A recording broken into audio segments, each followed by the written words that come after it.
Welcome to another deep dive. We're going to be exploring the Tree of Life today. It's a symbol that really seems to have taken root pretty much everywhere across almost every culture. And we've got such a cool mix of sources for this one. We've got ancient myths and religious texts and even some modern interpretations. So I'm curious to see what we'll find. It really is incredible. When you think about how this one image, this tree of life, has popped up and resonated across so many different times and places, it makes you wonder what it is about the tree of life that speaks to us so deeply as humans. Yeah, for sure. And I think to try to get at that, we've got to start digging into some of those ancient roots. I was so surprised when I learned about the Assyrian Tree of Life. They didn't actually leave us a lot of written explanation about what it meant to them. But their art is full of these really elaborate depictions of this tree, and it often has kings and winged genies attending to it. It's like they saw it as a source of real power, maybe even a connection to the divine. Totally. And I think that connection to power and the divine, it links back even further than that. One of the oldest stories that we have, the Epic of Gilgamesh. There's this hero who goes on this big quest, and he's looking for a plant of birth so that he can gain immortality. It's not exactly a tree, but it's a really similar idea. Right. What do you think about that connection to immortality, this desire that humans seem to have to want to live forever, to transcend our limits? Do you think that's something that we still struggle with today? That's a great question. I mean, maybe we aren't out searching for some literal fountain of youth, Oh, but think about all the advances that we've made in things like medicine and technology that are all about extending our lifespans. So maybe it's just a modern way of expressing that same age-old yearning. I like that. I think you're right. The form may have changed over time, but the underlying desire is still there. Now, moving on to another ancient culture, the Urartians, who lived in the Armenian highlands, they had their own unique vision of the tree of life. And in their depictions, the tree, it's very symmetrical. And each branch has a single leaf on it, and they're always shown being very meticulously tended to by servants. Huh. What do you think they were trying to get at with that kind of imagery? When I see that symmetry and that really intentional care, to me that speaks to this sense of balance and order. It's almost like they saw themselves as caretakers of some really delicate ecosystem, maybe even like a microcosm of the universe. Yeah. Do you think that by tending to this tree of life, they believed that they were maintaining some type of harmony between humanity and the divine, or even with nature itself? I think you're definitely picking up on something there. The Urartians did seem to have this deep reverence for the natural world, and their tree of life images really reflect that. It's a nice reminder that even way back then, people recognized how interconnected everything is, and how important it is to try to live in balance with the forces around us. I love that. Okay, so we've got these really early civilizations, and they're associating the tree of life with power and immortality and this idea of cosmic balance. And when we start to move into the realm of religion and mythology, those themes, they just become even more pronounced. Exactly, and how different cultures interpret those themes is really interesting. Like take the Garden of Eden story, for example. It's so interesting that Genesis actually presents us with not just one tree, but two trees. You have the tree of life, and then you also have the tree of knowledge of good and evil. Oh, yeah. Why do you think that is? Why do you think they included both of those trees in that story? It's always really stood out to me as one of the more intriguing parts of that story. It's almost like having both a tree of immortality and a tree of forbidden knowledge in the same garden is like a recipe for trouble. It's almost like a cosmic test. Right. It makes you think about human nature, right? Are we meant to just exist in this state of blissful ignorance? Or are we just naturally driven to want to learn and seek out knowledge, even if it comes at a cost? And then is there some connection between knowledge and immortality? The Genesis story definitely leaves you pondering those questions. Absolutely. And it's not just the Bible that grapples with these themes either. Ancient Iranian mythology, specifically the Avestan texts, they have all these different sacred trees, each with their own unique symbolic meanings. So you have the Amesha Spenta representing divine attributes. Then there's Ameritat, the goddess of plants and immortality, and the Hailma tree, which is associated with this sacred drink that gives you vitality. But the one that I was most drawn to was the Gaukarina tree. Can you talk about that tree and its battle with Ahriman's frog? Oh, yeah. The Gaukarina tree is always under attack by this frog that was sent by Ahriman, who is like the god of evil and destruction. But the Gaukarina is protected by these two carfish who are constantly standing guard, keeping the frog at bay. It's like this really powerful symbol of the Zoroastrian struggle between good and evil and life and death, with the fate of all of creation hanging in the balance. It's like this epic cosmic tug of war, with the tree of life right in the middle. It kind of reminds me of another magnificent tree from Norse mythology, Yggdrasil, the world tree. Oh yeah, Yggdrasil. It connects all 9 realms of Norse cosmology, and it really embodies this interconnectedness of everything. But like the Gaukurina Yggdrasil also faces these constant threats. There's a serpent gnawing at its roots, stags nibble its branches. Even the gods make sacrifices to Yggdrasil because they recognize how important it is to maintain the order of the cosmos. Yeah. Odin even sacrificed himself to the tree to gain the wisdom of its runes. Wow. So it seems like the tree of life isn't always this peaceful, idyllic symbol. It often represents conflict, and it symbolizes the fragility of life and all the forces that are constantly trying to undermine it. It makes you wonder, what are we willing to sacrifice to protect what's truly precious to us? That's a deep question. And as we keep looking at how the tree of life shows up in different cultures, I think we'll see even more variations on how different societies have answered that very question. I'm excited to keep going. Speaking of different cultures, let's shift our focus a bit and journey to the East. Because there, the tree of life, it takes on some really magical forms. In Hinduism, there's the Kalpavriksha. It's a wish-fulfilling tree. Sounds straight out of a fairy tale. But it's not just about getting whatever you want right. There's this deeper meaning tied to the concept of karma. For sure, the Kalpariksha is this incredibly powerful symbol. But it's not like a free pass to get everything you want. It comes out of the churning of the Milky Ocean, which is this really important Hindu creation myth. And it's guarded by the Gandharvas, who are these celestial beings who are known for their artistry and connection to the divine. So even with this power to grant wishes, there's still this element of balance and divine order. It's like a reminder that even our wildest dreams, they're still connected to something bigger than ourselves. And maybe our actions and our intentions play a role in whether those wishes actually come true. That's so interesting. It's like the universe is keeping score. And our good deeds, they're like the currency we use to purchase our wishes. Love that idea.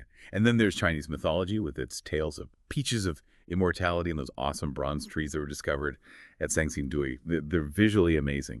And they tell us so much about how ancient cultures imagined the cosmos. Oh, they're stunning. Those bronze trees are incredible. They're full of all these intricate details, like birds in flight and dragons intertwined among the branches. These motifs, they're so central to Chinese art.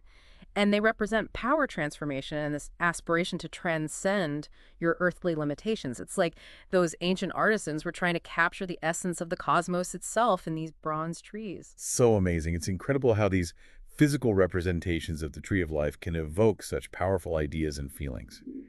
Now, as we shift our focus to religion, we see how the tree of life continues to shape and inspire our understanding of faith and spirituality. Totally. And each religious tradition adds its own unique interpretation, which is what makes this exploration so fascinating. Absolutely. So let's start with Christianity. We've already touched on the tree of life in Genesis, but it also reappears later on in the book of Revelation, right? And it seems to have a slightly different meaning there. Yeah, you're right. In Genesis, remember, access to the tree of life was revoked after Adam and Eve did their thing.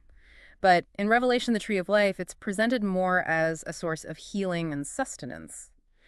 But it's specifically for those who are washed, meaning those who've been redeemed through faith in Christ. So it's almost like a second chance, a restoration of what was lost. So it's not just about living forever anymore. It's about spiritual renewal and this promise of paradise restored.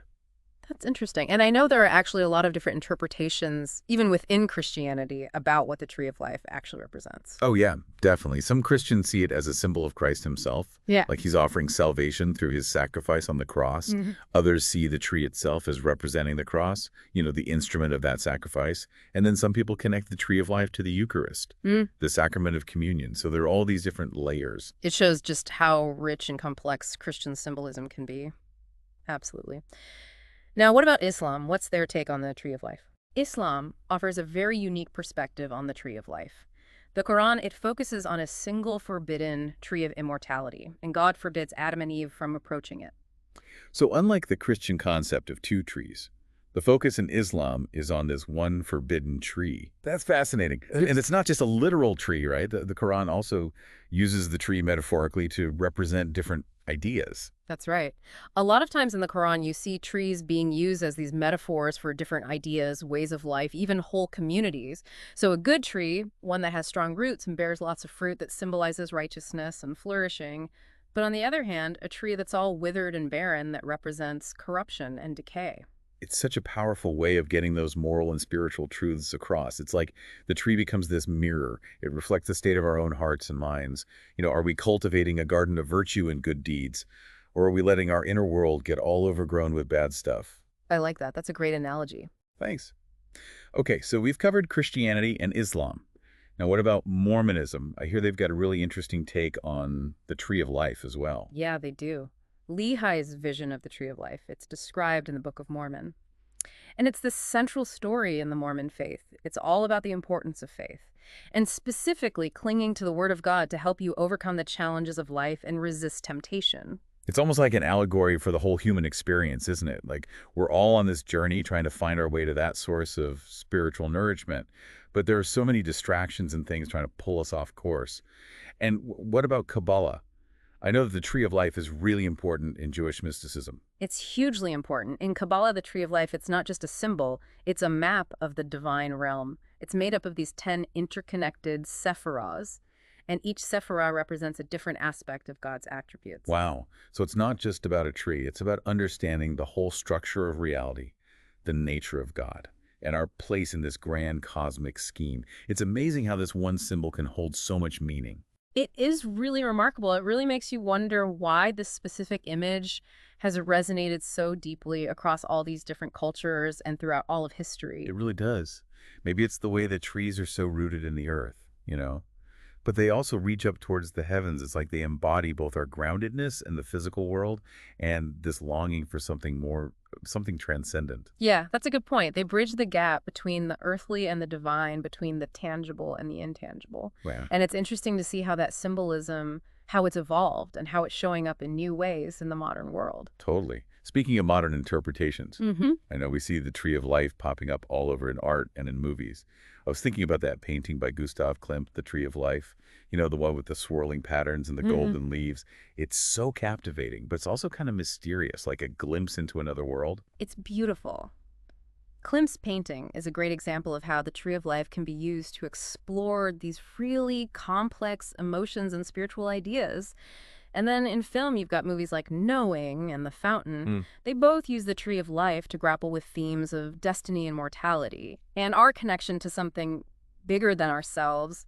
They're tapping into that same yearning for transcendence that we see in those ancient myths, but in a more modern context. Yeah, exactly. It's not just about escaping death anymore. It's about finding meaning in the face of it. It's about understanding where we fit into the grand scheme of things. But one of the examples that really got me thinking, actually, wasn't from art or film at all. It came from nature. The Moringa oleifera tree in West Africa is actually called the tree of life. And that's because it's so unbelievably nutritious. Yeah. It's like the tree of life's symbolic power to sustain and nourish made real. I love that example. It's so cool how an ancient symbol like that can connect to a real world need that we have today. The moringa tree, it provides food, medicine, even economic opportunities for communities in West Africa. It reminds us that the tree of life isn't just some mystical concept. It can also be a source of real solutions for the problems that we face. I totally agree. It really grounds the symbolism in a way that feels relevant to all of our concerns about sustainability and nutrition and global well-being. So before we wrap up, I want to loop back to a couple of the interpretations of the tree of life that we talked about earlier. We briefly touched on Kabbalah, but I'd love to dive a little deeper into how the tree of life functions in Jewish mysticism. Yeah, for sure. So the tree of life in Kabbalah, it's a lot more than just a pretty picture. It's this system of 10 interconnected sephirot. Each sephirah represents a different aspect of God's attributes and a different level of spiritual understanding. 10 Sephirot. That sounds pretty complex. Can you break it down a little? What are these Sephiroths exactly, and how do they relate to each other? Think of the tree of life as a map of creation. It's like a blueprint of the universe and the divine itself. Each sephirah is like a point on that map. It represents a specific quality or emanation of God's energy, and they're all interconnected by these pathways that represent the flow of that divine energy throughout all of creation. So by studying and meditating on the tree of life and these sephirot, Kabbalists, they try to understand God and the universe and their own spiritual journeys better. So it's like a roadmap to spiritual enlightenment. It helps you to understand how the divine shows up in the world and in ourselves. That's so cool. Now that makes me think of another tradition that uses the tree of life imagery in a really interesting way. Mormonism. Right. Lehi's vision of the tree of life is super important in the Mormon faith. And it focuses on this journey towards the tree, which represents God's love and salvation. But the path to the tree is full of challenges. And there's this really tempting but dangerous building that represents worldliness and sin. It's like a spiritual obstacle course, a real test of faith. And you Yeah. mentioned earlier that there's an iron rod. What's the deal with that? The iron rod is a symbol for the Word of God, specifically the Scriptures. And in Lehi's vision, anyone who holds onto the rod, they can make it through the mists of darkness and stay on the path. And eventually, they reach the tree of life. So it's like a lifeline, guiding us through all the temptations and trials in life and leading us to spiritual fulfillment. It makes me think about all the ways that people find support and direction on their spiritual journeys, whether it's through reading sacred texts or being a part of a community, or even just through personal reflection. I think that's a really beautiful point. It seems like no matter what tradition we look at, the tree of life always reminds us that we're not alone on this journey.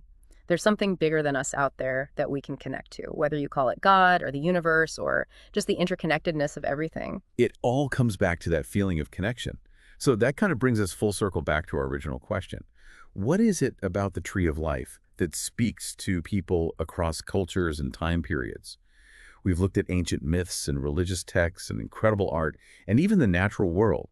And we've seen how this one symbol can represent so many different ideas, from power and immortality to balance and interconnectedness, from spiritual enlightenment to practical solutions for today's problems. What do you think is the most compelling aspect of the Tree of Life? For me, it's how the tree of life manages to be both this universal symbol and something that's also deeply personal at the same time. It speaks to these longings that I think we all share as humans for connection, for meaning, for something bigger than ourselves. But it also allows for all these different individual interpretations and explorations. Like we've seen each culture, each tradition has its own unique way of expressing those yearnings through this image of the tree. Right. Like it's this one symbol, but it's not a one-size-fits-all kind of thing. It's more like the Tree of Life is acting as this mirror. Yeah. And it's reflecting back to us our own values and aspirations. And I think that's why it's been able to stick around for so long and across so many different cultures and belief systems. It adapts and evolves. It takes on new meanings with each generation. And that's what makes it so powerful. It speaks to something very deep within us, this need to connect with something larger than ourselves, to find meaning and purpose in a world that can feel so chaotic. Totally. And as we continue to ask these big questions about, our place in the universe, the meaning of life, what consciousness even is, I have no doubt that the Tree of Life is going to keep inspiring new interpretations and expressions. It's like it keeps becoming more meaningful over time. And that's what we were hoping to do with this deep dive, right? To explore how the tree of life has resonated throughout history and across cultures. Yeah, I think we did a pretty good job. We unearthed ancient myths. We dug into religious texts. We looked at amazing artwork. We even considered how the Tree of Life shows up in the natural world. And through it all, we saw how this one symbol can represent so many things. It's been a really amazing journey. And before we go, I want to leave our listeners with one final thought. Okay, lay it on me. If you could access the tree of life today, what kind of fruit would you want from it? And what would you be willing to give up to get it?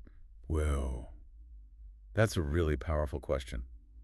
It makes you think about what's truly important to you, what you're willing to work for, maybe even sacrifice for. It's like a reminder that the Tree of Life isn't just something pretty to look at. It's a call to action.